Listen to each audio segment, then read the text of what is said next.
It's now time to start determining what we can do with our steering column here.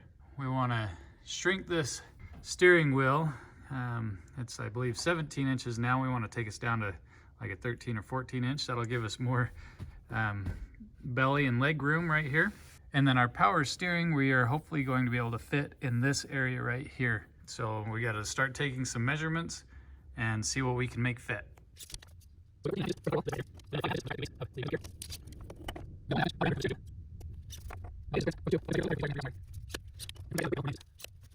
Taking the steering wheel apart, I'm going to push down on this and turn counterclockwise.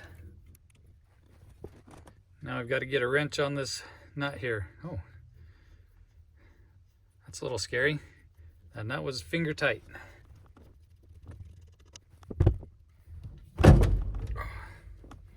Well, how about that? That was easier than it should have been. So I've got the carpet peeled back.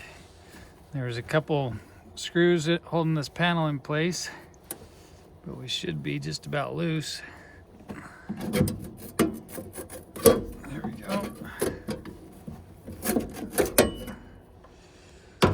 And now we got access to the bottom of the column, which appears to be held in place by two bolts, one down here and one here. So I got dimensions online and I did a quick mock-up on the computer of the power steering unit so that I could make sure that it was going to fit inside the car.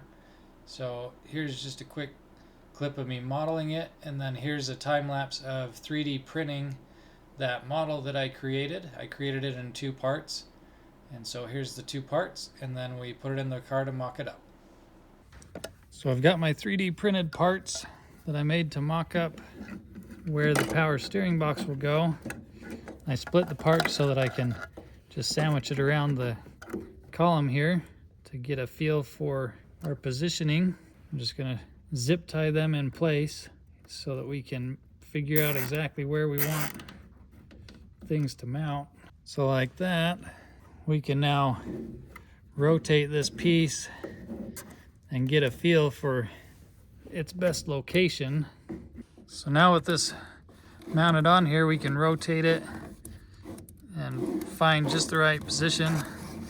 I initially thought we might stuff it up on this side. We would need to change or move this oil pressure line though. But we may be able to tuck it right up in there. If I climb up in here where you're sitting, it looks like that's out of the way for the most part. I mean, this bit's gonna be hanging down right there just a little. We could probably move these wires and reroute them just a touch to get a little more space. There's no interference with our brake pedal over here, and so I think we'll be able to make that fit. So this is mocking up. That will be the power steering motor, because we're going to go all electric on the power steering. So the current steering wheel is quite large.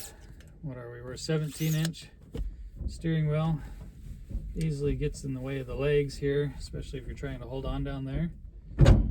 I happen to have a 13-inch sitting here, and you can see, swap into a 13-inch, we will get a lot more clearance. We could even go down to a 12-inch and get us just a little bit more there.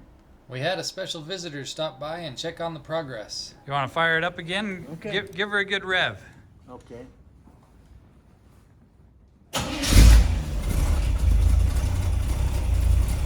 Teenager.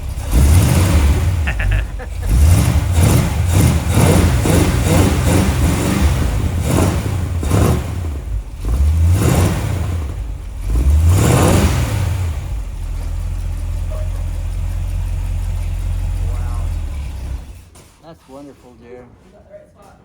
Using our 3D printed part, I've determined where this is going to mount. And so here's our actual unit. Now we just need to take a bunch of measurements so we can know where to start cutting our column. Before we can take the steering column out, we've got to make this wire here, well, we got to put a plug on it. so that we can disconnect it, because right now everything's crimped together. And now we can unplug our steering column. We've got the steering column marked, and now for the scary part of taking a cutoff wheel to this column and cutting it apart.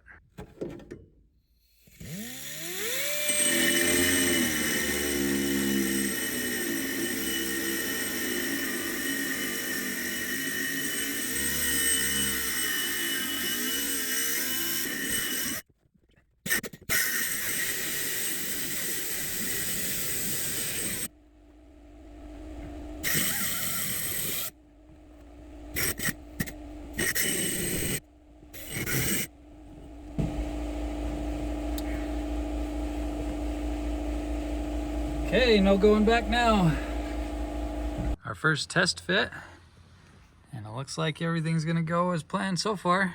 We have the lower part of the steering shaft. It connects to the steering box right there, and this piece, this end here, is up inside the column. We need to take this round end and make it a double D so that it'll slide into that. So we're gonna measure up and make that now.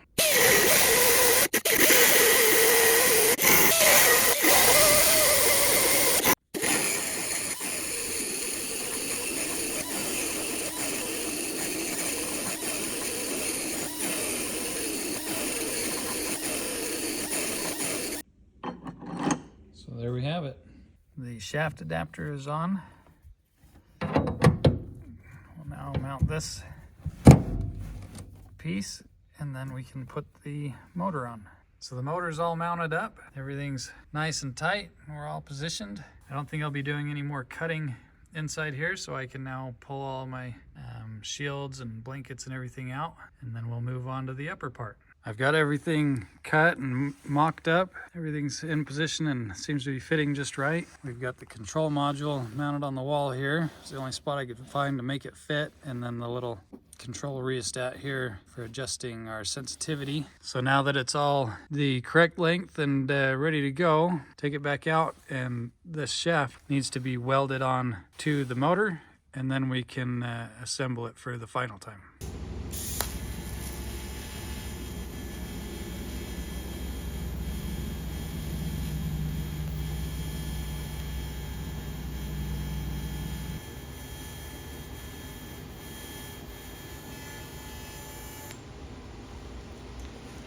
So we got the shaft all welded on.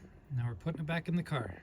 So the horn has been intermittent, and as I had this apart, I found that this wire right here is supposed to be soldered on right there, and it's not. So we're gonna resolder that.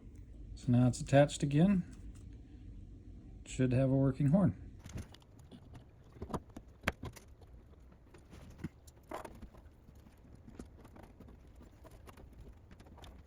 Okay, see if you can turn it. Keep going as far as you can go. As far as you can go. Got it all the way around. All the way? That's as far as you can go? Okay, now turn it. Let's see how far you can go.